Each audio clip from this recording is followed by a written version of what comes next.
जो उनसे मिल करके हमारी आपकी कमियों को बता करके हमको आपको प्रताड़ित करवाता है, हमको आपको परेशान करवाता है। अगर हम आप एकजुट हो जाए तो किसी कर्मचारी की हैसियत नहीं है कि जो चुगली करेगा, बुराई करेगा और हमको आपको प्रताड़ित करवा देगा। और हम आप अगर एकजुट रहेंगे तो किसी अधिकारी की हैसियत नहीं है कि हमको आपको प्रताड़ित कर देगा, क्योंकि हम आप एक कम वेतन में अधिक से अधिक काम करते हैं। जो काम हम लोगों से लिया जाता है किसी भी विभाग में पता कर लीजिए, कोई भी कर्मचारी न इतना समय से आता है, न इतने देर तक काम करता है, न अपने काम के प्रति इतनी जिम्मेदारी निभाता है। उसके बावजूद कमी कहाँ रह जाती है, इस पर विचार करना है। इस कमी को दूर करने के लिए हमको आपको एक आंदोलन करने के लिए बाध्य होना पड़ेगा। जैसा कि कहा गया है कि संघे शक्ति कलयुगे, कलयुग में संघ में ही शक्ति रहेगी, अन्यथा प्रत्येक व्यक्ति अकेला अकेला लड़ता रहेगा और कुछ नहीं पाएगा। आज ये जो सम्मेलन हुआ है इसके लिए हमारे प्रांतीय अध्यक्ष महोदय, प्रांतीय महामंत्री महोदय और हमारे प्रांतीय संयुक्त मंत्री छोटे भाई श्री भागवत शुक्ल जी बहुत प्रयास किए हैं, बहुत मेहनत किए हैं। सभी जिलों में अलग जगाया है इन्होंने। तब आज 45 से अधिक जिलों के लोग यहाँ पर आए हुए हैं। हालांकि एक छोटी सी घटना यहाँ पे हो गई, इसके लिए सभी लोग दुखी हैं, लेकिन फिर भी हम लोग अगर यहाँ पर आए हुए हैं तो कर्मचारियों की समस्याओं के लिए, उनका समाधान कैसे हो उसके लिए आए हुए हैं।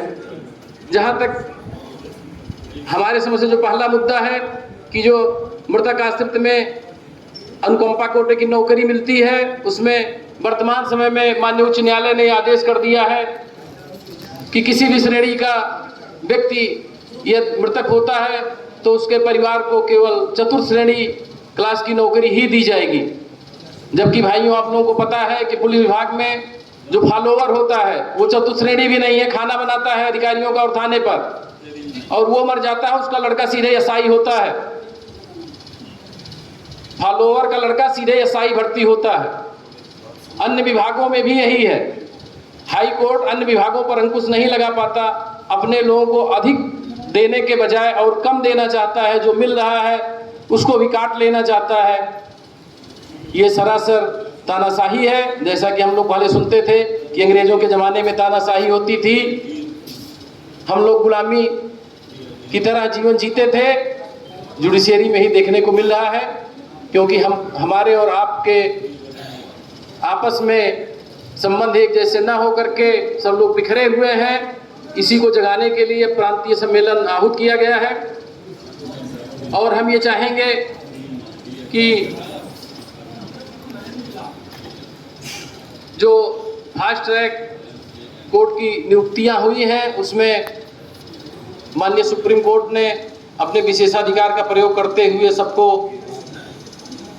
रेगुलर कर दिया है। लेकिन 75 जिले हैं, अभी तक कुछ जिलों की ही रिपोर्ट माननीय उच्च न्यायालय भेजी गई है। सारे जनपदों में कमेटी बना करके उसके लिए कमेटी को रिपोर्ट देने के लिए संस्तुति कर दी गई है, लेकिन कमेटी अभी तक दबा करके बैठी हुई है।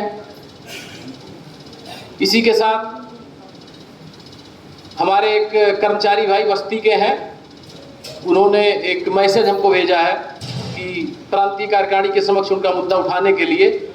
तो उनकी यह मांग है कि सन 2004 दिसंबर में वहाँ वैकेंसी निकली थी और नियुक्ति हुई है जुलाई 2005 में, तो क्या वो लोग ओपीएस में जाएंगे कि एनपीएस में जाएंगे, ये भी एक मुद्दा बनता है, जो कि विज्ञापन 2004 का था।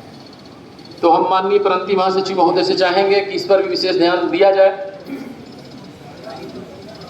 और इसी के साथ हम और ज़्यादा कुछ ना कह करके हमको एक बात और समझ में आ रही है कि एक हमारी बहन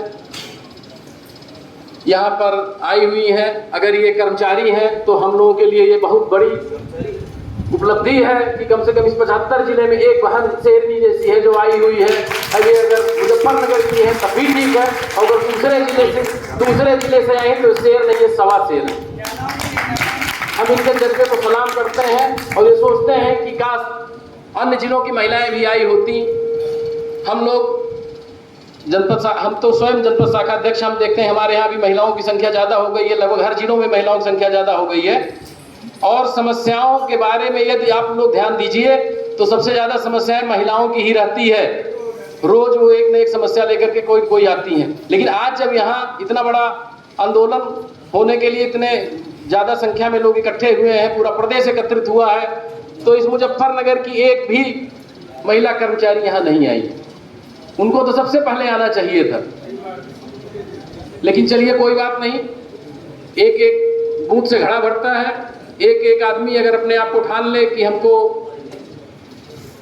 यह काम करना है, हमको कुछ करना है, तो उसके लिए अलग जगाना पड़ेगा। अलग जगाने के लिए हमको आपको सबसे पहले हाई कोर्ट और पूरे प्रदेश को ही नहीं जगाना पड़ेगा, पहले हम आप स्वयं में जगें। हम आप जो आलस में है, पहले हम आप स्वयं में जगें, हम अपने जनपद को जगाएं, उसके बाद प्रदेश नेतृत्व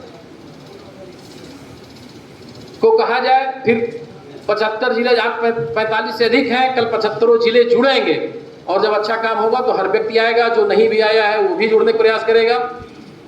और अगर हम आप चाहेंगे,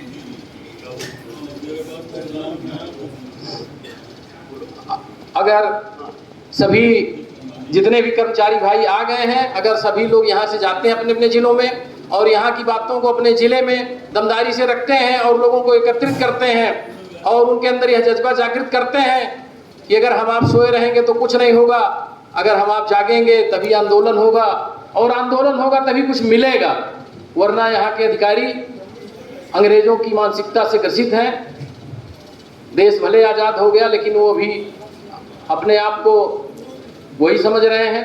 इस नाते हमको आपको आंदोलन करना होगा, उसके लिए एकजुट होना होगा। और इसी के साथ हम पुनः एक बार अपने प्रांतीय नेतृत्व का तथा शाखा इकाई मुजफ्फरनगर के भाइयों का बहुत बहुत धन्यवाद देते हैं और हम अपनी बात को समाप्त करते हैं। जय हिंद, जय भारत, जय संविधान। धन्यवाद भाई साहब।